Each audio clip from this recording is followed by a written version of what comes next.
Hold up. Wait a minute. This is Carla Renata, aka the Curvy Critic, and I shoot straight from the hip. Yeah, you know I'm always shooting straight from the hip. Let's take a trip around the curve.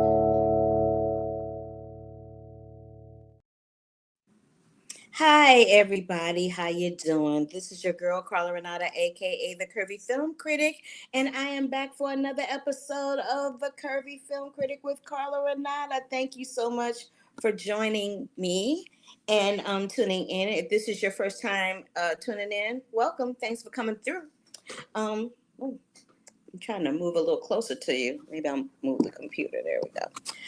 All right. So it's been a busy last couple of weeks. I think when I was here last, I said I was going to talk to you about some things that I had done. And what I did was is I attended the trailer launch for Digger, Tom Cruise's new movie. I'll have some pictures about that a little later on. And I was supposed to attend the Dune one, but I didn't quite make it to that one. But they had two trailer launches Warner Brothers did. One was for Dune 3 and one was for Digger with Tom Cruise. And I will speak a little bit about that situation. But I also had the opportunity to do some junkets. And so one of the junkets that I did was with these two young ladies. They are on a show called Furious that will be streaming on Hulu. And what is it about? Let me tell you what it's about. Liz Merriweather, let me come back on camera so that y'all can see me. So Liz Merriweather, who was the showrunner for let me find it because I always get my stuff wrong. She was the showrunner for Dying While Young. I think it's Dying While Young, and New Girl. I worked with her on New Girl. She has created this new show, and it's going to start premiering on Hulu and Disney Plus beginning July 27th. In the picture that I showed you was Emmy Rossum on your left and Quincy on your right. They play co-workers, and that's all I can really say about it because a lot of the episodes and the subject matter and how these relationships unfold is under embargo. But what I can tell you is that the first 3 episodes of this show are going to roll out on July 27th. And that is exclusively for Hulu on Disney Plus bundle subscribers in the United States and Disney Plus internationally. New episodes will begin streaming every Monday after that, with the season finale streaming on August 31st. Now, it's an 8-episode psychological crime thriller. An 8-episode psychological crime thriller. And it deals with, I can't tell you what it deals with, but you'll love it. I can't tell you what it deals with, but you will love it. And for a closer look at what to expect, there's this psychological cat and mouse dynamic between Emmy Rossum and Lola Pettigrew, who I interviewed. So what I will do is I'm going to tell you what we're going to come up with today. So I'm going to talk. Oh, my screen is betraying me. Okay. So we're going to talk a little bit about this one, like I said. Furious. And then we're going to talk about Lucky. And from Lucky, I have the fantabulous Aunjanue Ellis-Taylor, who is my girl. And then she's from this show called Lucky. Cool. Got it? Cool. I knew that you would. Anywho, so right now we're going to get into these. And then at the end of the show, I'm going to get into the Odyssey. I'm going to tell you everything I have to say about the Odyssey because what? It's a lot. But until then, let's start with Aunjanue Ellis-Taylor and Lucky. And she has some things to say, honey. It's hilarious. Here we go. I really enjoyed this series so much. Girl, I binged it in one sitting.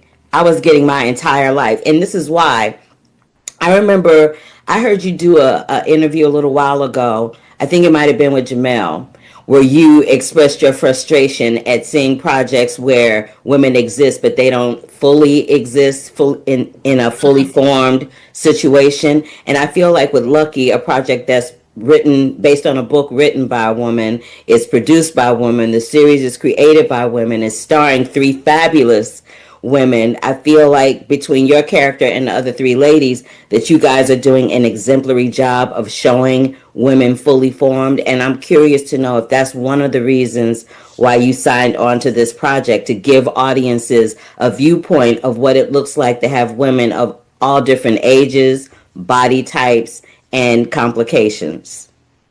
Oh, wow, Carla.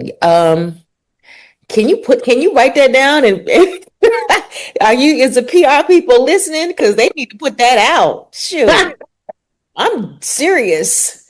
Um, it's one thing to have great motives, you know what I'm saying? To have, we want to do all those things.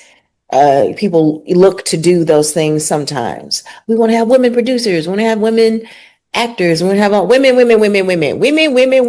women. But it doesn't necessarily mean, it doesn't necessarily mean it's going to be good. Right. Representation has to be twinned with something that's good and that people want to watch and that Mm-hmm.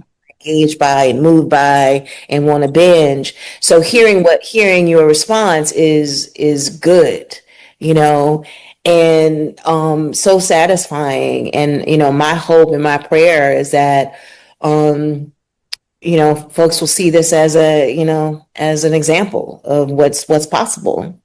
So, and then the other thing I wanted to find out is about intuition, because I feel like Billy kind of has an excellent intuition, but and it helps her thrive in this series in a way that saves her career and her life. But she a little messy, but how she escalated, how she executes it. She's just a little messy and a little reckless sometimes. So I wanted to find out if would you say that your own intuition, Anjanue's intuition, helps you navigate how it helps you navigate in this business, in this life, in a way that's helpful or harmful? Because Billy uses her intuition in a way that's helpful and harmful. Mm. Yeah, and I like that. I like that. I like that. There's a scene where, she crashes, there's a car crash, and she gets out of the car and she's still, like she's like has that kind of Terminator mentality, like, all right, I'm fine, I still have my arms, you know what I mean, I might be bleeding, but cool, whatever, I'm getting these people, you know what I mean? And I love that relentlessness about her. And I think I'm a little relentless. I think I'm a little bit more fearful than Billy is. You know what I'm saying? But I think on most days I got that, like, I ain't gonna stop. Yeah, I respectfully disagree with you about you being fearful, but we're going to leave that where it is. Okay. We're going to respectfully disagree. And Okay. since you brought up the car crash, I wanted to know, is this the first time you've done stunt driving? Oh, like that, yes. So talk to me about that. Were you fearful? Or were you like, I'm down for it? Because they were like, oh, okay, all right, we're only going to go so fast, because they had a rig on top of the car that was actually doing the driving. So we were driving through the streets of Long Beach. Yeah, it was Long Beach. And, they were like, no, we're only going to go a certain amount, these miles per hour. But, they never do that. You know that, Carla. They never do that, right? Like, they gonna go as fast as you can take it. So, I was like, I was just glad. When I heard cut, I was like, thank you, God. We lived. We lived. Can't stand you right now. I'm telling you. It was I think we have to do those things sometimes. Oh gosh. Yeah. That is funny. That made me laugh and cry at the same time. Before I let you go, what can you tell me about your Sister Rosetta Tharpe project that's coming up? You writing a screenplay for that? Jagger's producing it? Tell me something. Hit me with something. It's what you said. That's what you said. You ain't trying to give me no kernels. There's nothing too much more I can give right now. I mean, honestly, there's nothing. I'm not playing Sister Rosetta. I'm writing it. I have written it. You know, we're in a process of I'm getting notes and that kind of thing from the people involved. All of those people Okay. mentioned. Okay. And so yeah, wish us luck.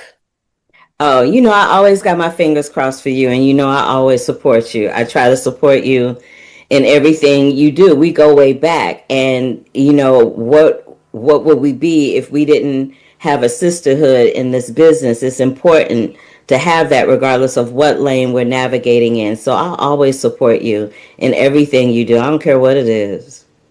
Thank you. Thank you so much, Carla. Yeah, Thank you. you know, I got you. Thank you. Thank you. Yeah. And you owe me a phone call, so let's make that I do owe happen. you a phone call. I was like, what? Because I was getting messages from you. I'm like, what time zone are you in? I know. I know. That's why I was like, what time zone are you in? Huh? The earlier one. Earlier one. All right. Well, I'll text you again and we'll find out. We'll work it out because I do have some things to discuss. Yeah. Good. All right.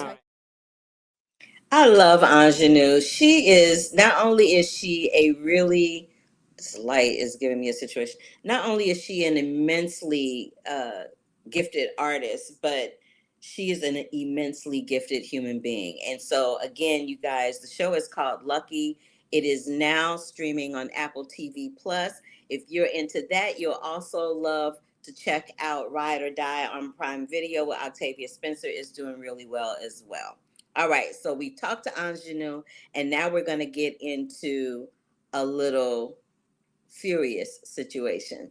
So I can tell you a little bit more about Furious than well, no, I can't. I said that before. Did I say that before? That I can't tell you nothing? But what I will do is I asked the cast and the showrunner, Liz Merriweather, about what the word furious means for them on the other side of this project, and they were gracious enough to tell me. I.e., side note, I worked with Liz Merriweather on a show called New Girl, and I played a prostitute, just like I said. I might have a picture of me that I can pop up a little later on, but it was a situation, and I looked drastically different at the time. But it's the who. I asked Liz and Lola and Emmy and Quincy and Jake and Scooty. I like to call. I love the fact that his name is Scoot. I'll tell you more about that in a minute. But without further ado, here's my interview with the cast and creatives from Furious. Hi. Hi, so wonderful to see you guys. Let me just say up front that I totally dug this series. Good. Thank you. The word. I mean, Liz, I worked with you on a really small part on New Girl, and so from New Girl to like the Who dropout. were you? Who were you? I played a prostitute. That's a whole situation. But Wow. Wait. With New Girl to drop out to dying for sex, sis, you are like a master at compelling stories for women in the most vulnerable, complicated ways that we all exist under the surface. And I thank you for that. No, thank you. Thank you I so thank much. you for that. But what I'd like to know from you in this moment is I was thinking about the connotations of the word furious. So I'd like to know for both of you, what does the word furious mean for you now on the other side of that project? What does it look and feel like for you now, having come out on the other side of this project? And I'll start with Emmy first. It makes me think of a tornado or something that has a lot of power that starts slow and like builds, and spins and picks up things to be part of it. I think, Furious can be attributed to my character, Alice, who had to leave the NYPD as a detective because of violence against her by another officer, or and has started over at the FBI when we meet her, or it could be attributed to the serial killer, or it could be attributed to the character of Nora, Quincy Tyler Bernstein, who has been, fighting for what's right within the FBI in the basement for many years. I think it is really something that like is in the DNA. But for me, it feels more powerful than it does feel just about rage. And I mean, it's interesting. Like, I feel like I'm not comfortable I'm not comfortable feeling angry. And so I wanted to explore in this show also the experience of anger. Like, what does it's both a release and also it can trap you, and it can become sort of your whole life if you let it. But at the same time, you need to feel it. You need to kind of take that step and get angry, but not live in that space, So I think I think that was really interesting to me, kind of like in our exploration of what it means to be a female victim of violence and be, trying to find some kind of healing, trying to find some kind of justice. What does justice look like? What does it feel like? Is it actually what you need? Like what, I think asking all of those questions was really at the core of what the show is about. And also about the Furies, the Greek Furies, these 3 harpies that would fly through the sky and, commit acts of vengeance. And was that a good or a bad thing? Is that what we need, or is that what we should try to get away from? And asking those questions. That's such a good question. I mean, there's just so much to be furious about these days. And it's so interesting because being on the other side of this process and like being so grateful and humbled, and it was like the gift of a lifetime to be able to inhabit this character and say Liz's words. It's like I'm just filled with joy. It's like ironic because I'm just joy filled. I know I'm supposed to be furious, but I just am so I'm just really honored to be a part of this group. So I'm just really I'm happy, quite frankly. That's real. Will you take it? That's real. I can Will you take accept that. my answer? I won't. I'm not going to be furious today. I'm just not going to be furious. And I feel that. Jake? Just to be furious, you have to be to feel that something's been perpetrated upon you. Kind of from outside is uncomfortable looking in, but from the inside, Marshall is furious that this dynamic between them and the potential of how it affects his career, that like Alice kind of stands in the way of his advancement professionally, and her refusal to go to his lieutenant and say like, Marshall's all right, there was a misunderstanding, he's better now, he's not drinking, it's okay, just so things like he doesn't get stalled out. And that's this like driving fury toward her.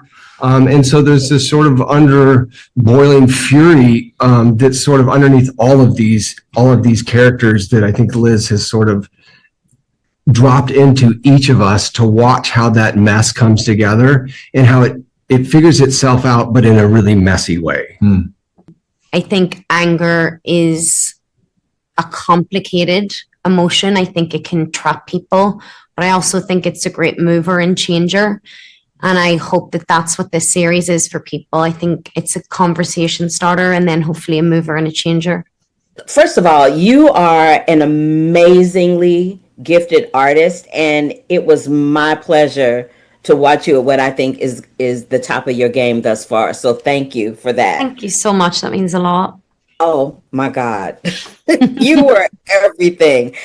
So Catherine to me feels like the fuse of a Roman candle that's being where the fuse is about to be lit, delayed a little bit. She's complicated and yet we wanna hug her, right? But what was the process that you used, Lola, to bring Catherine to life that wasn't on the page? Because we know what lines are on the page, but I got the feeling that there were some things that you did that probably weren't on the page. I think for me, it feels kind of a bit more, not to sound incredibly woo-woo, but spiritual. And it's something that I don't really understand and kind of don't really want to, because I think it works. And so I think I just like allow myself to trust the material and trust my scene partners and trust the people working around me. And I think, of course, you can't help but bring a part of yourself to something if you're the vessel in a way. There's always going to be residue. And I think, with this particular job and the content of it, of course, there are things that resonated with me and I think will resonate with a lot of people for the same reasons and anger that it brought up. And I think the explosiveness of that probably came out a lot. But it was, it takes a village to build a character, and I just felt so held and protected and uplifted in this job and this work with our incredible cast and crew. And yeah, it was a team project. Lola, thank you so much for giving me a slice of your time today. I really, really do appreciate it. And I meant what I said at the start. You are a firecracker. Thank you so much, Paul. That means an awful lot. My pleasure. I just want to glow you up one last time. I have been an actress that actually worked with Liz at some point. And so when I see actors bring stuff that wasn't on the page onto the screen the way all three of you individually and collectively it just makes my heart burst. Thank you so much for giving me a piece of your time today for allowing me to witness your brilliance in this series. It was amazing. Thank you so much for being with us. Yeah, ladies, those were fantabulous answers, and that is my time. They were fantabulous answers. That's my time. But Emmy, as a former Broadway doll, I just have to give you your props because I know you're a singer. I got to give you your props. And Liz, it was so wonderful to see you. I look very different. I had curly hair. It was a whole situation. I'm gonna look it up. But yeah, it was a whole situation. But thank you both for giving me a slice of your time today. I really appreciate it. Thank you so much. Hey, and I'm back. So again, you guys, that was the cast and showrunner from Furious. It will begin streaming on July 27th on Hulu and Disney Plus. There'll be 3 episodes that will roll out at that time, and then the series finale. Then it will roll out every Monday after that, with the series finale beginning on August 31st. It's an 8-episode psychological crime thriller starring Emmy Rossum, Quincy Tyler Bernstein, Lola Pettigrew, Scoot McNairy, and Jake Lacey. And also check out Lucky, which stars Anya Taylor-Joy, Annette Bening, and my girl Aunjanue Ellis. Aunjanue has me cracking up. Now, what I will tell you about Lucky is that when this multi-million-dollar heist goes sideways, con artist Lucky, played by Anya, is forced to go on the run, pursued both by the FBI and a ruthless crime boss. Lucky must fight for her life and a way out. I love this series. It gave me all kinds of a life. It really did. Now I'm going to get into the Odyssey, but before I do, let me look at this comment that we have here. Brandon popped through and he says he can't wait to see Paw Patrol 3 and Coyote versus Acme next month. And then he also told me that it's San Diego Comic-Con week and he can't wait for the animation panels. Yes, it is Comic-Con week. And as you know, I don't really do Comic-Con for a variety of reasons. I'm not that fangirl. I'm not fangirlish like that. But I do applaud those that imbibe by the Comic-Con, and they will have a lot of fun, and I will tell you all about that when I come back. But right now I'm going to talk about Miss Odyssey because there's a lot to say. So Christopher Nolan's The Odyssey hit theaters this week. It hit theaters on Friday, to be exact. And in my opinion, I'm going to tell you my opinion. But before I get into my opinion, let me just tell you about some things. Now, a lot of people seem to be under the impression that this is the first big adaptation. People that aren't film critics, just regular old people, seem to think this is the first time that the Odyssey has been adapted. There have been over 30 film and television adaptations of Homer's poem, The Odyssey, because the Odyssey is based on a poem by Homer from Greece. Got it. Okay, the very first one was in 1911. It was called L'Odissea. It was an early Italian silent film co-production co-Italian production, American Italian production, that tried to capture Homer's story. Then in 1954, Ulysses came out with a production starring Kirk Douglas and Anthony Quinn. Then in 1968, there was a German-French miniseries by Franco Rossi and Mario Bava and Beckham Femiu.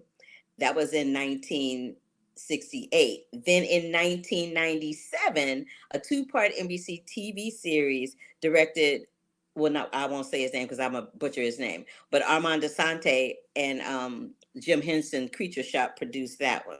Then we didn't get anything else about the Odyssey until 2024, and that was called The Return. It was a more grounded, intimate retelling of the latter half of the epic poem starring Ralph Fiennes. Now, that brings us to 2026. Now, I always like to give y'all a little bit of history with these films that are big and massive and epic in this nature, because I want you to understand that it came from someplace else before it was thrust onto the world. Now, this adaptation is directed by Christopher Nolan, and it has an A+ star cast. I mean, the cast is Matt Damon, John Bernthal, Tom Holland, Zendaya, Lupita Nyong'o, Anne Hathaway, Charlize Theron, and Robert Pattinson. Like, the list goes on and on and on and on and on about all the A-listers that were in the film. Now, what I will say is that in addition to the direct adaptations, the Odyssey story has been inspired by countless loose retellings and sci-fi spinoffs, such as that George Clooney film, Oh Brother Art Thou, in 2000, and an anime series called Ulysses 31 in 1981. Okay, now that I have said all of that, let's tell you what the 2026 version is about.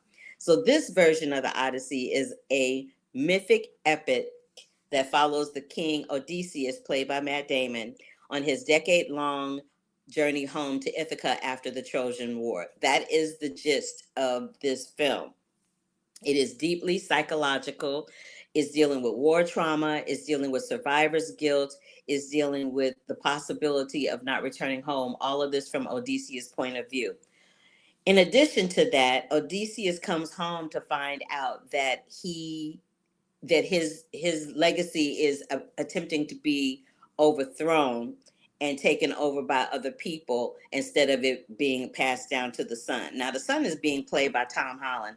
And this is how good Tom Holland is as an actor. He was him as the actor, as his character was so weak. Like, you would be like, who wants to give that country to anybody? Because he looked like he couldn't run his household, let alone a country or a kingdom. I was like, you did that, Tom.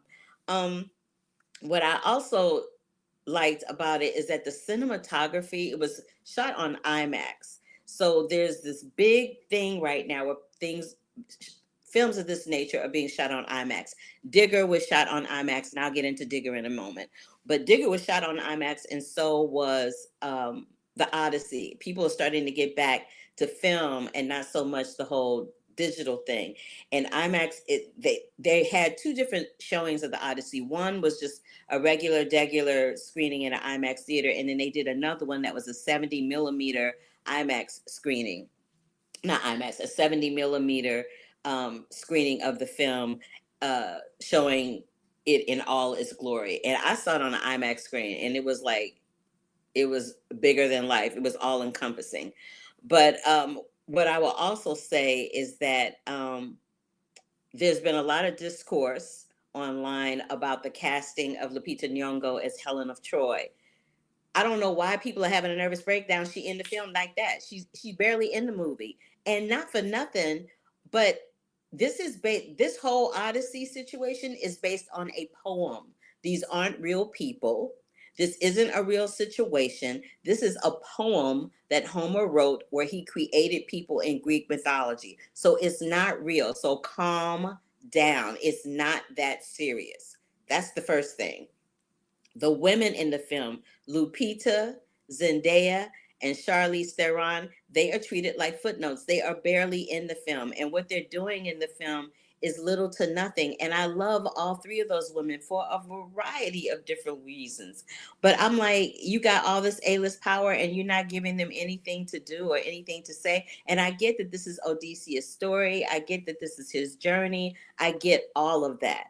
But what I also got was that his journey feels a lot like, so for lack of a better way to say it, every Easter I watch the Ten Commandments, and this felt a very epic, like the Ten Commandments. It felt like we were on Odysseus's journey, the same way we watch Moses' journey or Jesus Christ's journey in the musical Jesus Christ Superstar. These men are on a journey of self-reflection, self-discovery, and in some instances, self-loathing. I got all of that and was down with all of that. I just was like, why are the women being footnotes? Which brings me to Anne Hathaway. Anne Hathaway is crushing her role, crushing it in every sense of the word. She's so magnificent. And I think the thing that's wonderful about her in this film is that she also had Devil Wears Prada come out this year. I think she had 2 or 3 movies drop this year, and Zendaya's got like 4 or 5. So the fact that these women are being seen in different circumstances and different lights in every one of these projects that they star in is really quite stellar and beautiful, and kudos to their teams for that. But Anne Hathaway is doing it. She is doing the daggum thing. She has these scenes where she's in these extreme close-ups with Matt Damon or Tom Holland, and she is just magnanimous. I can't say enough about her. You might want to go see The Odyssey just to see her. Oh, FYI, the film does clock in at about 3 hours. I felt every bit of that 3 hours. The pacing of the first half of it was kind of slow, but once they got into the battles and stuff, it kind of picked up. But the pacing for the film was slow. But I find that with a lot of Christopher Nolan films, the pacing is always a little uneven, and it's always on the back end of the film that things kind of pick up. John Leguizamo is fabulous in this film. Fabulous. I loved him in this film so much. And I also loved my 3 favorite people in the film were John Leguizamo and Samantha Morton as Cersei. Now, if you remember, Samantha Morton, if you ever saw the movie Minority Report, Samantha Morton was the cog in the water. That was her. Now, Miss Thing has gone from that and done many more films and things since Minority Report, but I love that she is like, oh my gosh, she's so deliciously evil in the Odyssey that I kind of loved her. And truth be told, I kind of sat up straight when she came on the screen. I'm like, oh, here we go. Somebody about to go all the way in. She was really wonderful, and I adored her performance. I adored how her part was written.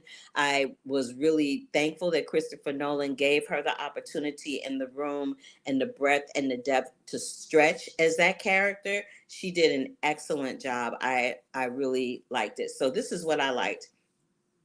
With the Odyssey, I love the cinematography. I love the way that they told the story. I just felt like it could have been told a little bit more succinctly.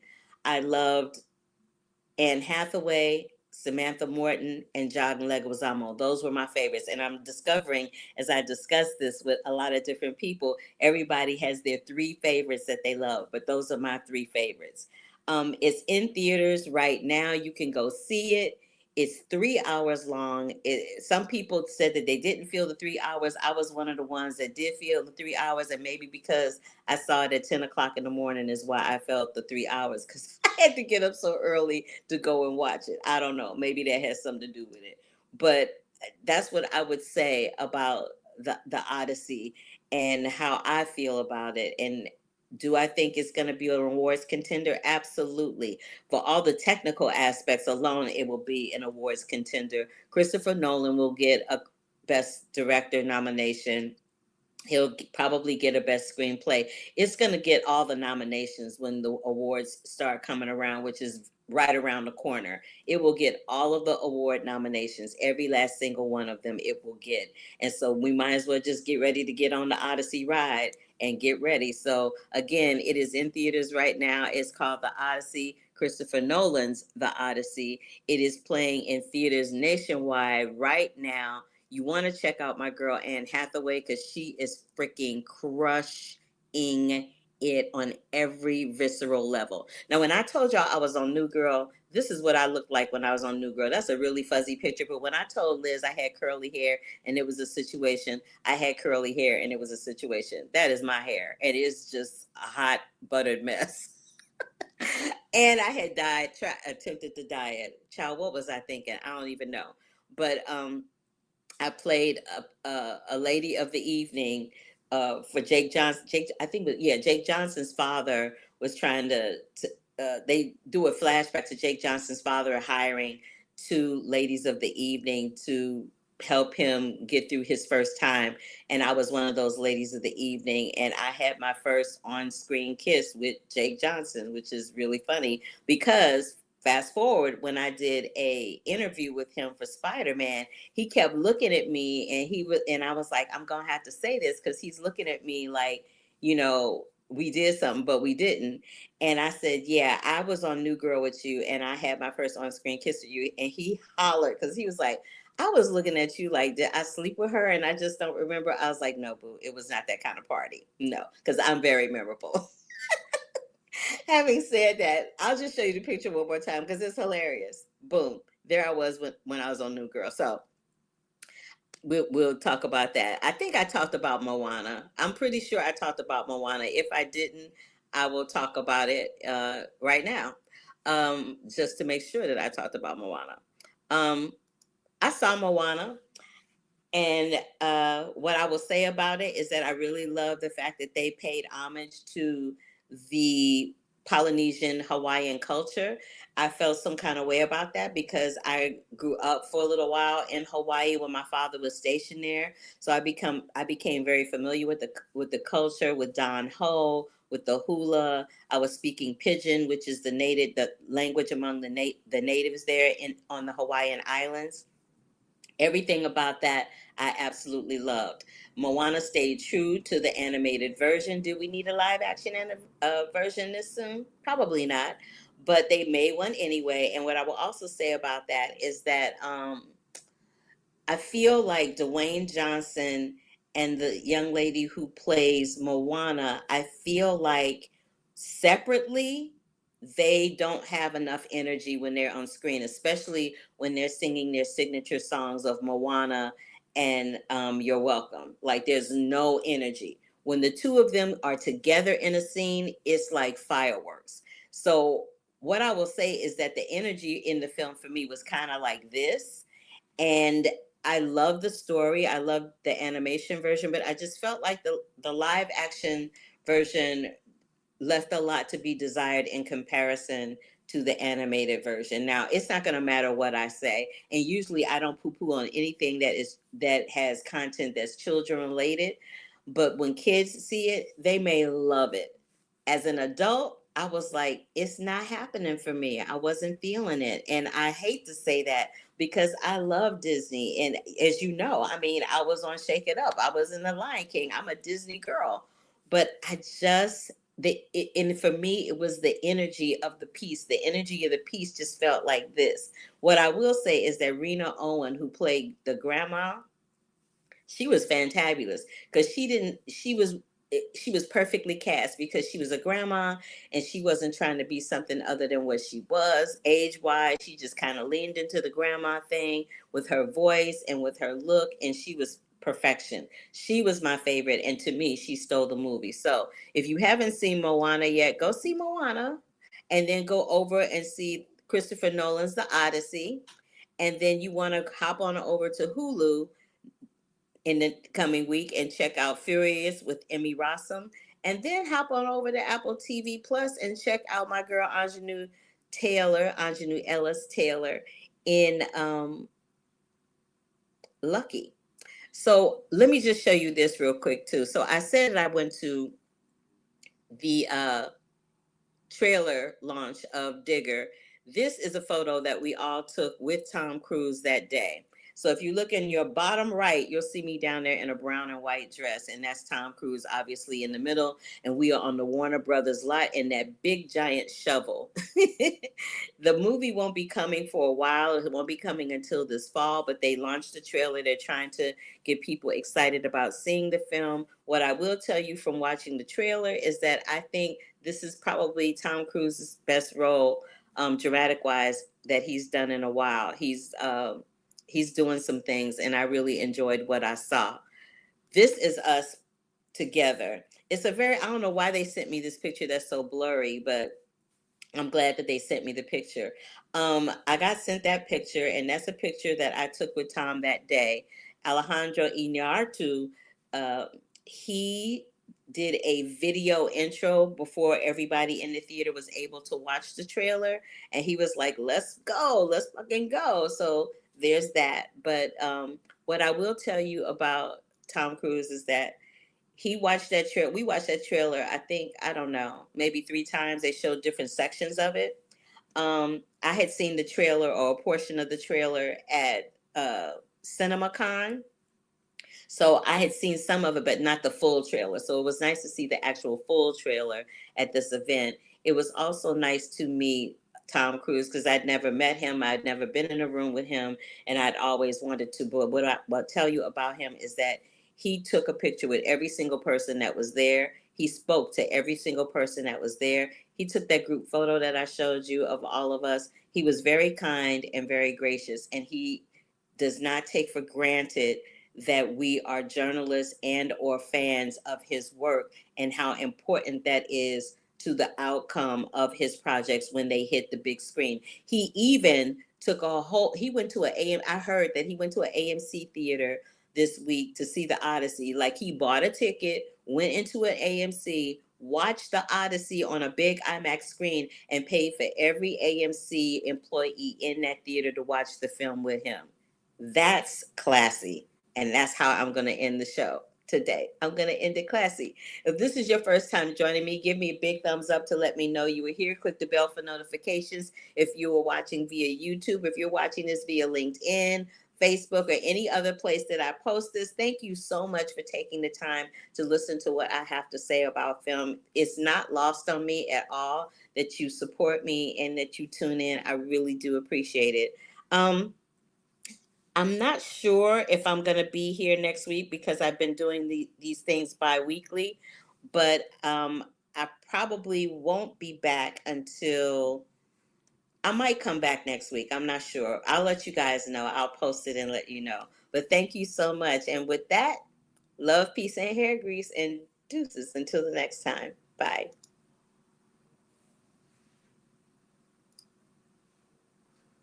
Hold up. Wait a minute.